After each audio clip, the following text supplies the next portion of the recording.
Hello friends, I am Dr. Kiran Chouka, Senior Orthopedic Surgeon, Joint Replacement Surgeon at Manipal Hospital, Yeshwanthpur.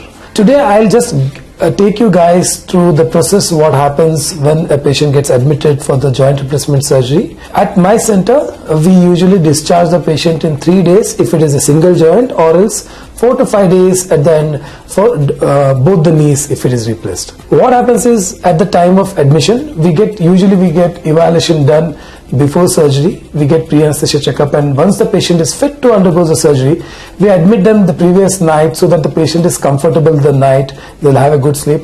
In the morning we take them for the surgery. The surgery usually takes around 60 minutes to 75 minutes for one joint, and they will be staying in that OT complex for next 1 or 2 hours, and then we'll shift directly them to the ward. And then where the rehabilitation starts, the process of rehabilitation. The day one itself, if they are courageous or if they are confident enough, if they are comfortable, I make them stand, I make them walk a few steps, at least the same evening.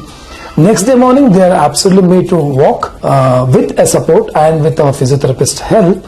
And 48 hours from the time of surgery, I change the dressing and put a waterproof sticker, with which my patients are allowed to take a shower, they can bathe, and they can use the commode by themselves. They are even encouraged to walk all by themselves with a walker support. If they are even more confident, they can walk without the support. In fact, I almost like 95% of my patients, I encourage them to climb the stairs from day 2, that is 48 hours from the time of surgery. At the end of 72 hours, I discharge my patients if it is a single, and 96 hours, that is 4 days or 3 to 4 days from the time of surgery, I discharge this patient who has underwent both the knee replacement surgery also. By doing this thing, the confidence level of the patients also increase, and that also helps in the faster recovery for the post joint replacement surgery patients.